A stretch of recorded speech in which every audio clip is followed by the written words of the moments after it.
Welcome to our Children of the Night, back to Boys and Ghouls Film Review, folks. I'm your host, Sarah Stephenson, and this is my co-host, Mike Stephenson. Hi, guys. So tonight we are reviewing a musical horror and a bit of a comedy, I guess. Well, it's a musical comedy slasher film, to be precise. Yes, in that order, called Stage Fright, that was released in, was it 2014? 2014, I believe. Yeah. I believe. And this one is rather different from the last one we reviewed. The other one was a real slasher film, a serious one. This one is a musical comedy one. Yeah. With young people in it. Yeah, it's a little different from, and quite, it's, as the Mike says, it's a musical. Everyone sings in this, including the slasher killer. They don't sing all the way through like an opera. No. Okay. It still has moments where you talk. They have a few. I thought when I first started singing, oh Lord, you're going to sing through the whole thing. No, this was not the case. No, it just had a couple of tunes at the beginning. It's just it's a little different from ones I have seen, like The Phantom of the Opera and the Rocky Horror Picture Show. It's just really it's in a sort of a world of its own. Or well, actually, having said that. Once he goes into this, they're telling you the story, the musical that they're actually performing in the movie in the beginning, and when the kids do one later on, is called The Haunting of the Opera, which is a sort of a real-time reference to The Phantom of the Opera. Yeah. If you get my drift. Yeah. Quite right. Interesting. So, quite right. So, anyway, let's start. Who directs, writes, who does what to whom? Okay, right. And all that stuff. Okay. Right, I've got to figure this out here. I've got all these funny names here. Okay. Right, okay. I'm trying to figure out the names. Produced by, it's got Jonas Bell.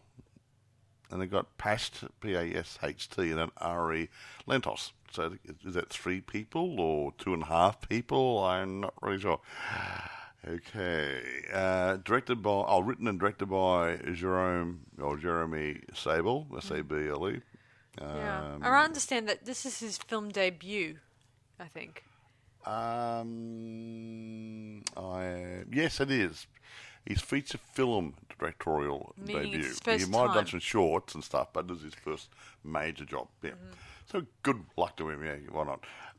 Now, what are we looking at? Produced by, written by, blah, blah, blah. Okay, starring, the players, if you will. Okay, we go. There's lots of them. It's like a musical, Yeah, it has to be in the middle, cast of thousands. Okay, I'll give you a couple of them.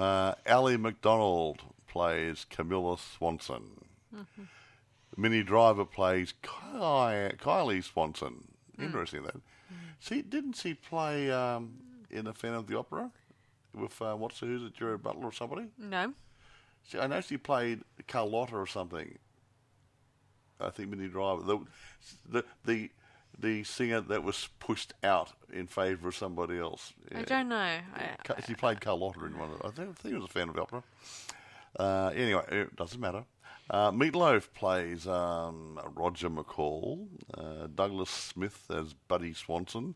Now, Buddy and I think Camilla are brother and sister. Twins. Twins, whatever. And Kylie is their mother. Okay, so that's why all these Swansons hanging around.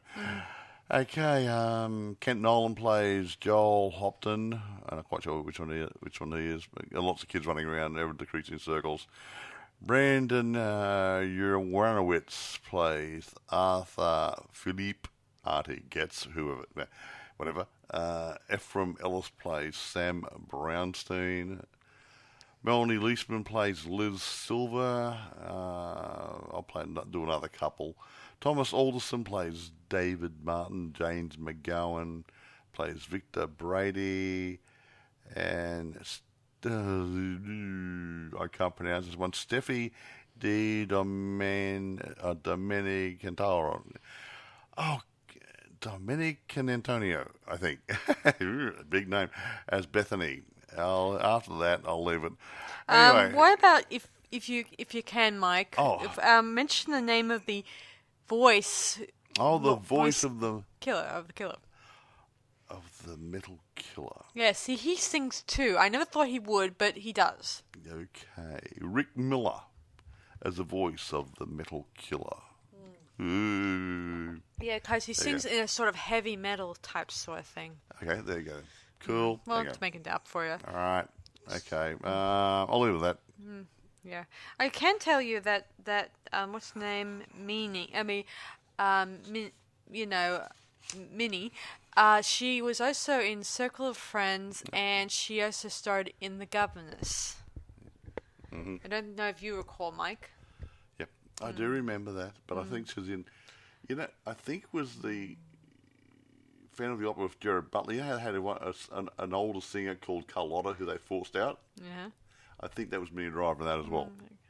But she had someone else singing for her. I don't know. Yeah. Anyway, so I might as well dive into the story. Well, that's why I thought the comparison, the Phantom of the Opera and the Haunting of the Opera and stuff. Yeah. Well, anyway. Anyway, carry on. And I did mention in the past that I think Meatloaf was offered to play the Phantom of the Opera in the year when Gerard Butler's obviously, but he was dropped out because of maybe the fact he's not attractive enough. Because, well, when they were doing who was it? Meatloaf in this one, it was going to be offered to play the Phantom of the Opera, but unfortunately he didn't cut the image. That's fair enough. Anyway, look, Meatloaf. I'm not saying he has a good voice now because he's getting older, but when he was younger, he had a really strong, fantastic voice for stage work because that's what he was. He was a stage performer who could really project and really hammer it out, and then he got into things like Rocky Horror and different things. Yeah. So anyway, I'll get to the story. We see Miss Swanson is performing in her latest production, Haunting of the Opera, whatever. Yeah. And we get standing ovation, clap, clap, clap. And she meets up with her two little children backstage, and she gives her daughter an autograph. And her daughter has an inspired hope of becoming like her mother. Just like a mummy. Oh, she already has a good singing voice, don't get me wrong. And anyway, she goes on the stage just to have a few moments of what it would feel like. And she starts singing to herself. And while this is happening, a mysterious unknown man or person dressed up with a mask and everything else goes into her mother's dressing room and murders her. I won't tell you who because I want to leave that to a surprise. But when the guy comes in, she thinks it's her lover dressed up in some clothes. Yes. But it's not. So the killer walks up to her and embraces her, and he thinks, "Oh, my lover is here," yada yada, and it wasn't the lover; it was somebody who meant her grievous bodily harm. Yes. Yeah. Then we cross over to 10 years later. 10 years later, both her kids are looked after by a friend or associate. Well, no, the guy who was looking after them was the lover of their dead mother. Yeah. Wasn't an associate or anything else. Yeah. He was the lover. I also thought he was an agent for her or something. Well, he might have been an agent, stage man, different things, but he was her lover at the time. So Roger, he runs a sort of music camp for young up-and-coming kids stage performers. And teenagers. And soon enough, they are rolling in on the bus, singing merrily, looking forward to getting their 5 minutes of fame in, this music camp, yada, yada, yada. Anyway, so they arrive, they're all singing, stuff like that. You get different kinds of kids. And that's what scared the crap out of me. I thought, they've got to sing through the whole lot, are they? It's just grind. No, just opening scenes and stuff, yeah. Anyway, I'll move past that whole sing stuff and get to the meat of the project, where... The meat or the meatloaf? I don't know, whatever. One of the guys there is planning on doing a play with some of the students there, which is the Haunting of the Opera, which is the same one her mummy died in. Yes. Or died when she was doing things for you. And as a bit of a twist in their version, they're gonna dress up and make it look like they're Japanese style. Kabuki or something called? Kabuki, whatever they call it. Yeah. I don't know much about it. They use masks and stuff. And wearing face makeup and stuff. Yeah. Anyway, and so that's their plan. And so they start auditions. And Camille, who's also is a staff member working at this camp. Camilla and her brother are working there in the kitchen, helping out their guardian, or so. For a better one of an expression for him, the guy who'd raised them after their mother passed away. He was running the camp, and they were helping out feeding the other kiddies. Yes. But Camilla Camilla auditions herself, and at first she doesn't she gets stopped by the one of the boys who's sort of works there. He's just there. And he kind of gets her to slip in, obviously. Yes, he said, "You're not supposed to be in here because you work here." He says, But he had a soft spot for her, so he let her in. Yeah.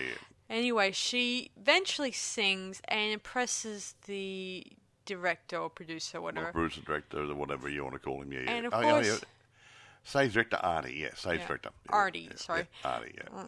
Anyway, Artie is impressed by her singing and suggests.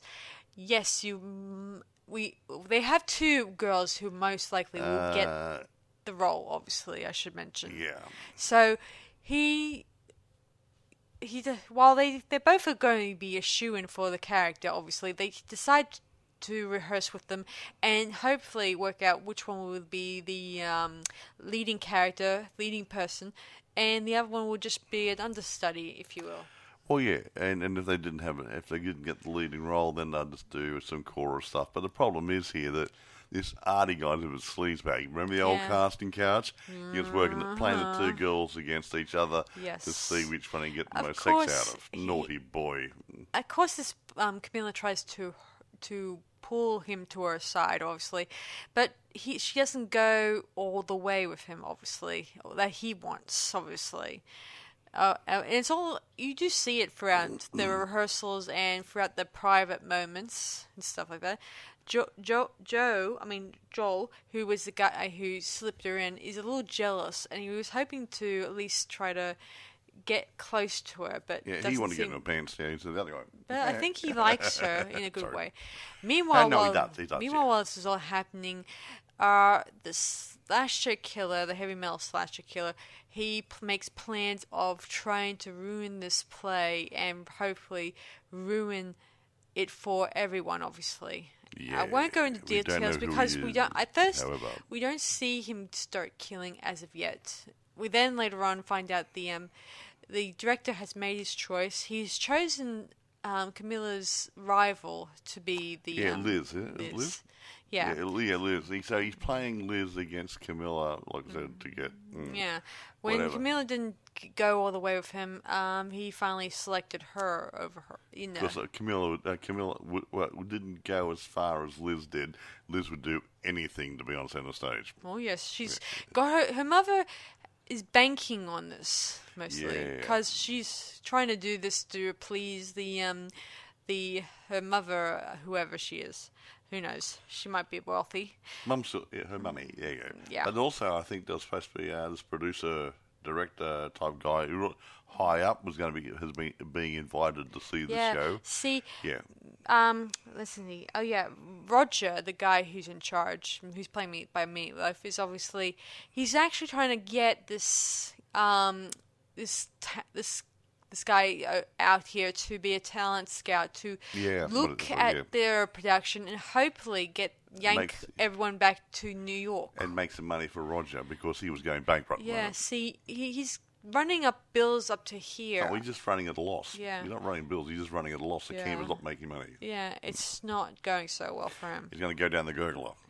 Yeah, so this is his last chance of trying to make it and hopefully get Camilla to be possibly that person to make it work, obviously. Anyway. Camilla's a great name for a vampire, isn't it? Oh, sorry. Anyway, so, of course, once the girl is selected, later on, Artie is on stage, getting, as everyone's shutting down for the night, he gets attacked by a slasher killer, and he gets a mouthful of globe, a light bulb globe, obviously. Yep. And of course, the news is that he gets killed, and there's a killer, at the camp and stuff. And the first thought is to maybe we should just cancel the play and stuff like that. But Roger steps in and says, no, we should just continue doing this. If you love singing, dancing, and stuff like that, then we should do it. Of course, the little girl says, isn't it been appropriate for us to sing and dance when such a tragic event occurred? Such logical minds I got it. I like that kind of thing in little kids. But he says, we're going to do this, and Camilla is going to be our lead lady. Meaning he's gone ahead and decided to be the director and say she'll be the lead, obviously, and the girl, Lizzie, is going to be her understudy and all that. Then the night comes, and everyone's getting organized. Of course, Joel works out that it's a killer running loose, and he tries to, get everyone to stop the play and try to call the police and stuff like that. But no one seems to listen to him, obviously, because they're getting themselves organized.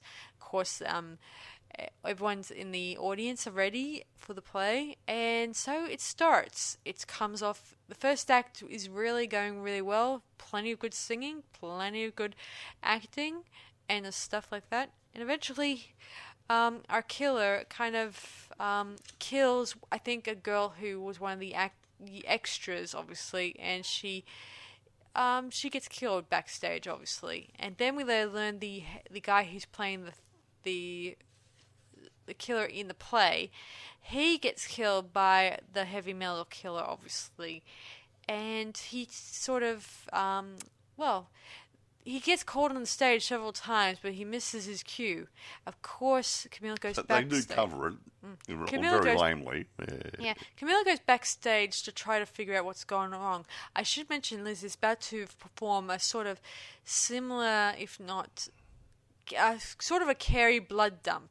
Yeah. They got the blood up in the...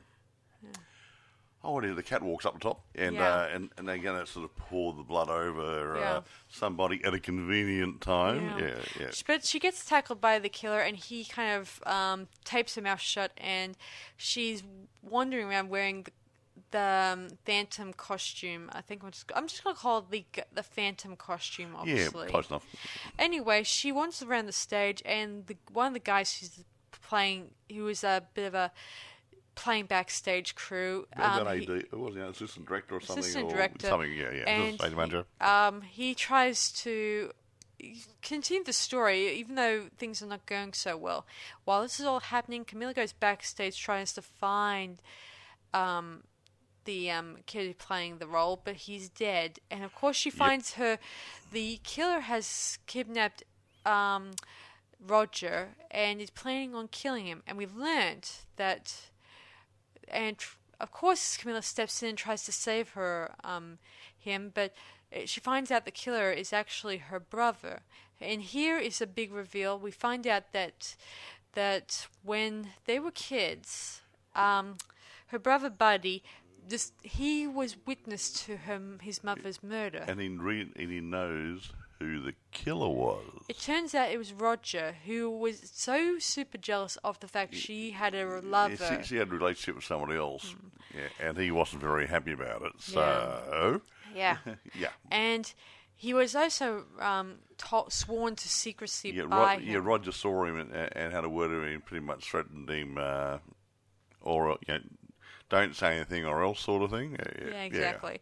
And so he for years he was silent, and when he heard about the fact that his sister was going to be in this Haunting of the Opera production at the camp, he was bent on trying to take anger out on the kids. Yeah, I don't think he wanted his sister to end up like his mother. Yeah, going on stage and possibly making her making a mess of her life. Yeah. Making it to the top by using her body, which is not the worst stuff. Kind of way. Pretty much, possibly, Well, it seems like that's what her mother did too. Possibly. Anyway. We don't know the full backstory of the mother, but we just know she had a lover. Anyway, so of course this is news, and eventually, I think Roger he breaks free and he kind of kills Buddy, and he attempts to try to kill Camilla too, because she knows what she knows now. Yes, exactly. Of course, we get this huge chase scene, and all the time he's chasing. Joel is also witness to the chase, and he tries to help as much as he could. And when she gets a bit of a buzz saw, I think it was. A circular saw. Saw. Yeah. She eventually tries to turn it on, but it's not working because it's not plugged in. But luckily enough, Joel was able to plug it in, and so she was able to give him a... And cut him straight up the middle. And this is the funny part, then he staggers on stage. Well, she's... And everyone thinks it's part of the show. Well, actually, it was Liz who was still in the costume, and she eventually gets the blood dunked on her, Liz, obviously. Oh, what a shame. And she eventually collapses in Camilla's arms, and I guess the play ends because everyone thought it was great. Thought it was great, funny, even though it was not exactly what you expected. It didn't come together very good, but it was funny. Yeah, everyone claps, and Camilla's looking at the audience and is a little bewildered, but they're probably thinking it's all part of the act because her acting is so polished. Then later on, I think it was 1 year later, we see that she's going to be starring in an actual New York, the New York haunting of the opera at the New York, obviously, Broadway. Broadway, yes. Yeah. And Camilla has got the leading role. Oh, yes. And she's in her dressing room. Yes. And what happened? She fixes up a light fixture on the mirror, and when she's turning it off for a minute, she looks behind her, but then smashing through the glass is the killer. But somehow it's all an hallucination. Yes. And then we fade out. Yeah. The backstage attendant says, "You're on stage in 5," or whatever they call it. Yeah, whatever. And then we fade out, and then the movie ends. It was a load of fun. Yeah. I'm sorry I'm cutting ahead, guys. It's just that most of the time in this movie is all sing, sing, sing. And I didn't want to bore you with the sing, singing. All but they did do some speaking bits too, yeah. But the point is, there were a couple of tunes in it. Because obviously it's a musical. But anyway, irrespective, getting back to the storyline. So it's not a bad storyline. What do you reckon? It's not a bad one. I mean, it's not my cup of tea. I don't like these type of movies, but the storyline is a different twist. It is a musical comedy version of it, obviously.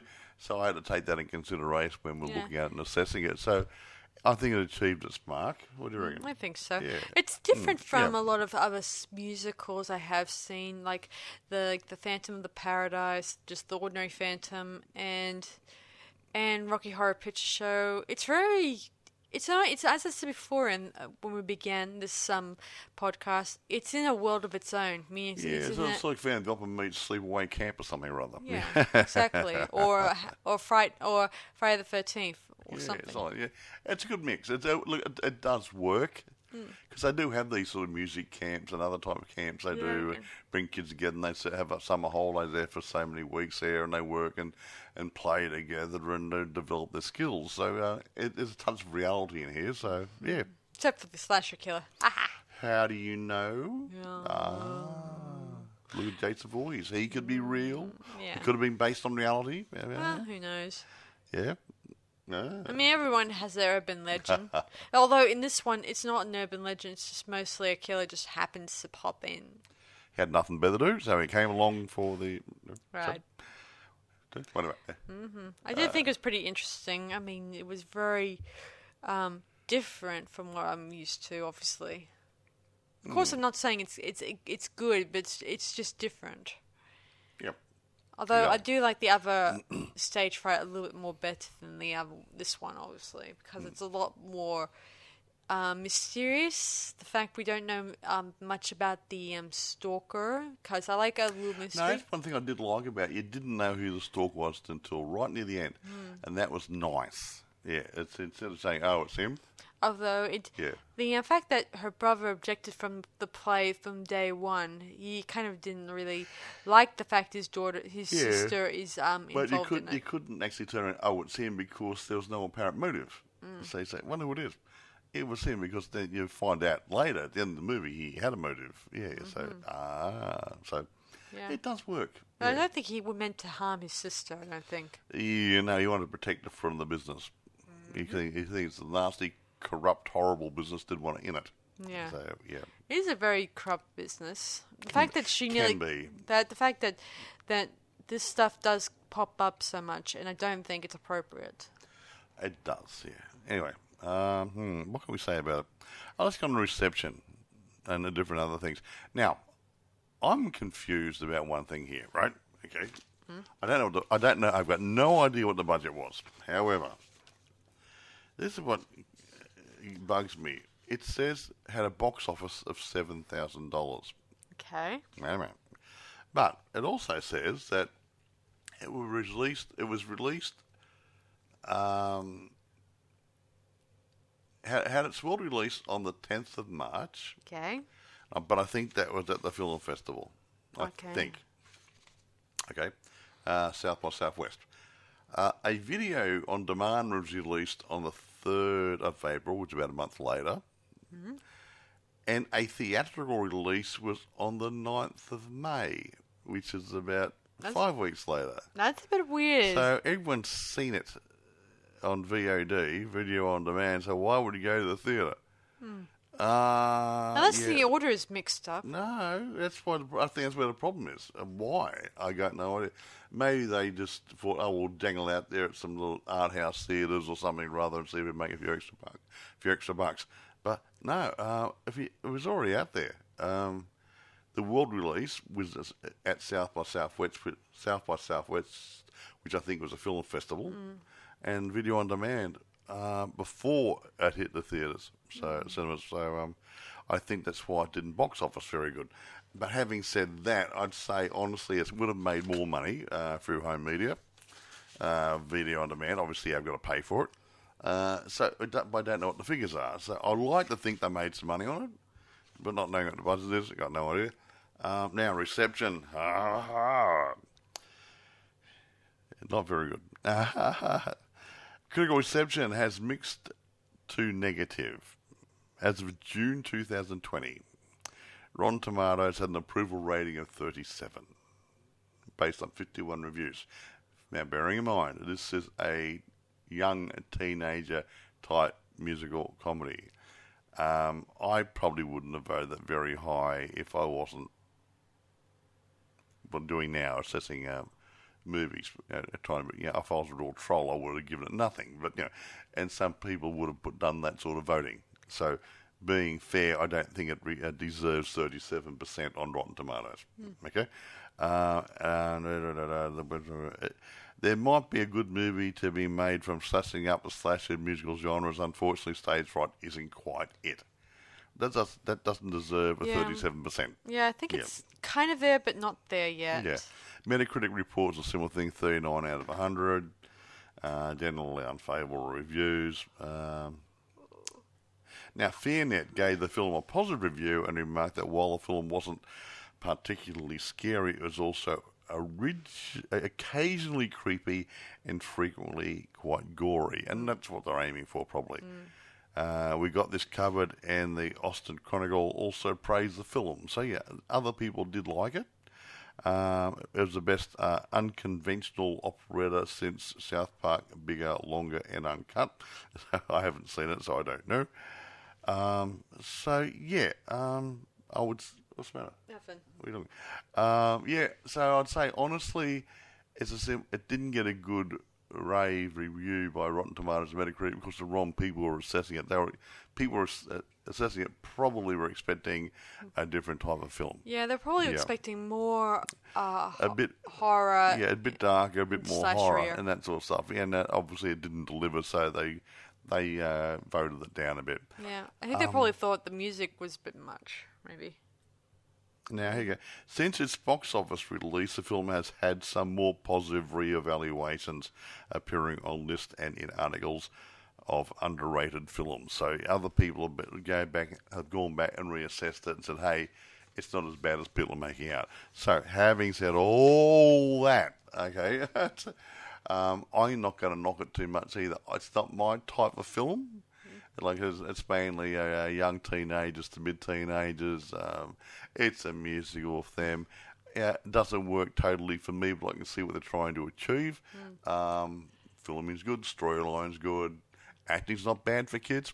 I'd say, yeah. And Meatloaf, I think, I wouldn't say he's lost it, but he's getting older, and I don't think he can sing quite as good as he used to. But still, he carried his part quite nicely. Yeah. I think you mentioned to me one time before that Meatloaf couldn't decide between acting or singing. I didn't say. I said, see, it was when Meatloaf.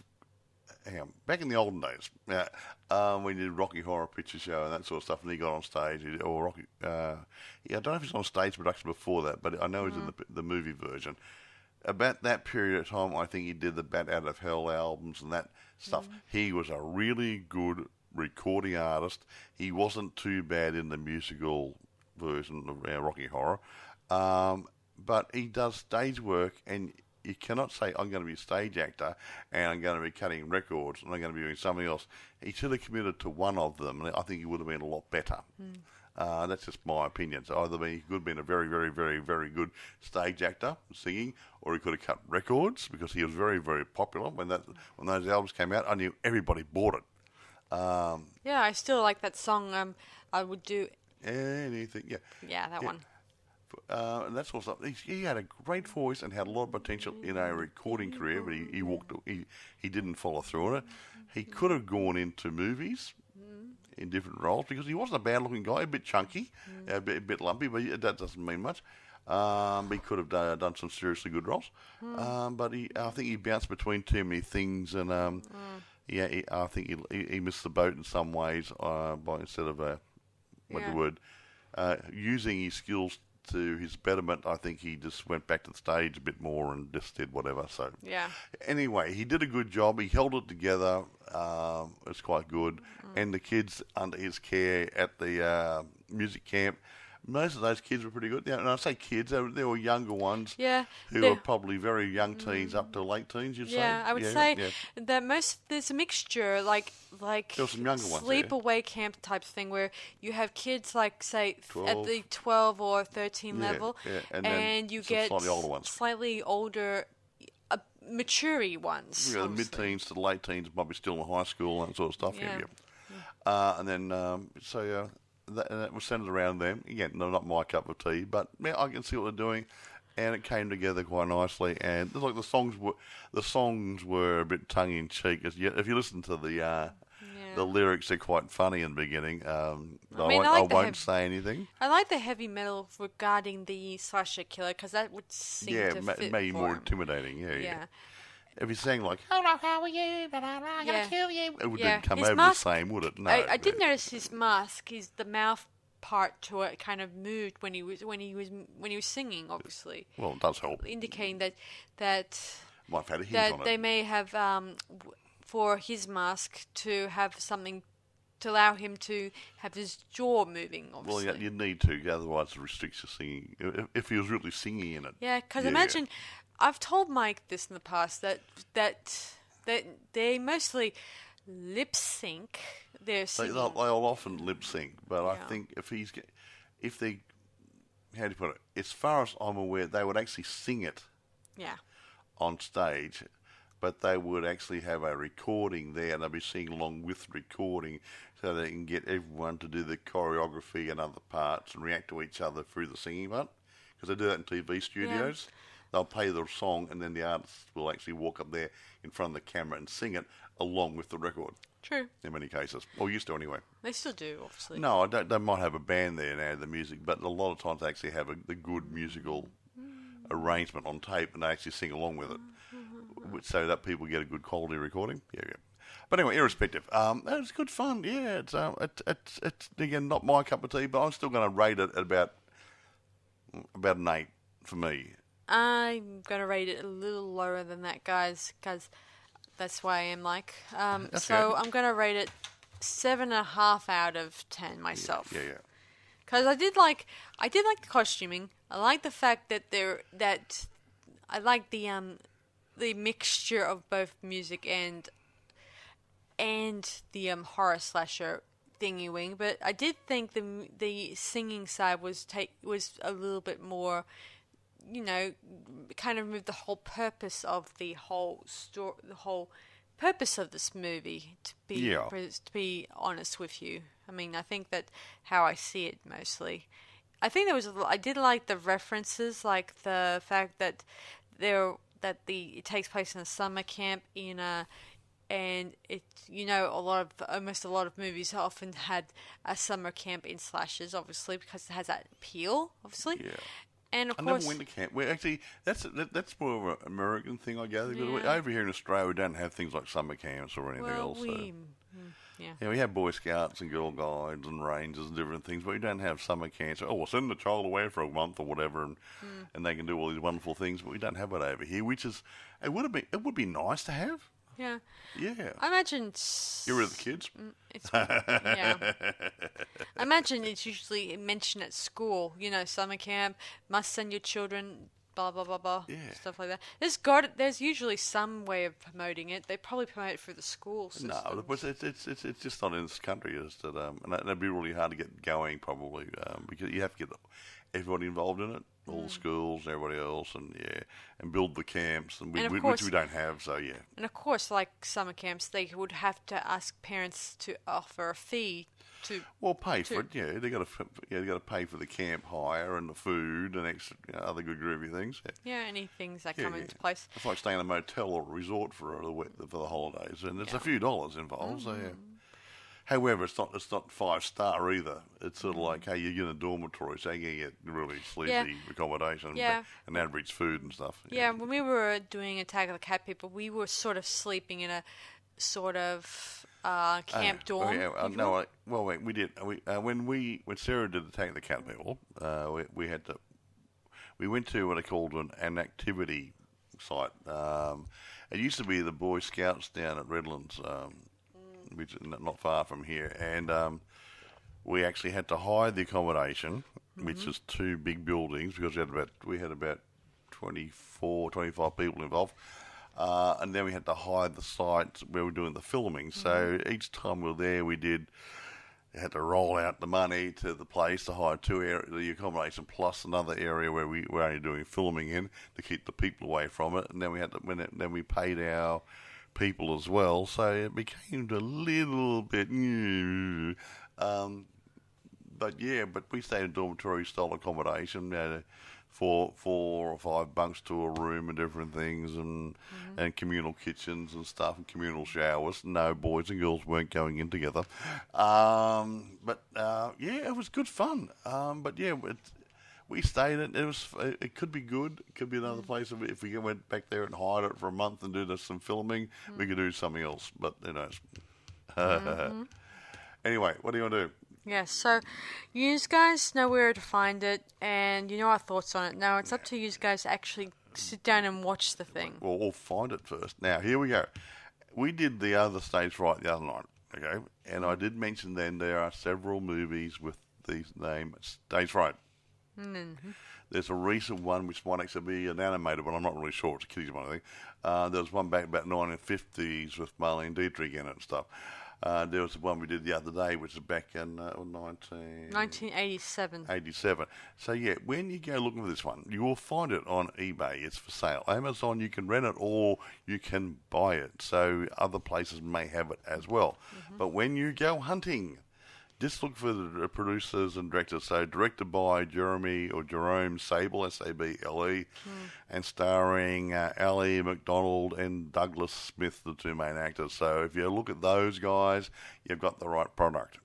So don't just go crying to us if you got the wrong movie. Okay? But it's not a bad movie if you like young, mid-teen movies. So if you're a younger person, you probably enjoy it. Yeah, and if you like comedy horror. Well, it's a musical comedy slasher, so it's mainly musical comedy with a slasher theme in behind it. Yeah. So it's not a slasher with a bit of music thrown in. No. No, it's not like Phantom of the Opera. No. However, do or do not. There is no try. Yeah? Didn't Yoda say that? Yeah, but shouldn't they just say? You should say, watch or not watch. Nah. That's the question. Buy it or don't buy it. It's yours. No. So you know our thoughts, and it's up to you guys to actually go and find it and actually watch the thing. So that's, I think, about it from us, guys. I'm sure this one's a short review. Well, it's not that short. Shortish. And not that short. And you know our thoughts about it. So, so this is Sarah Stephenson and Michael saying, see you guys around on Boys and Ghouls Film Review. Bye for now, and have a good week. Bye, guys.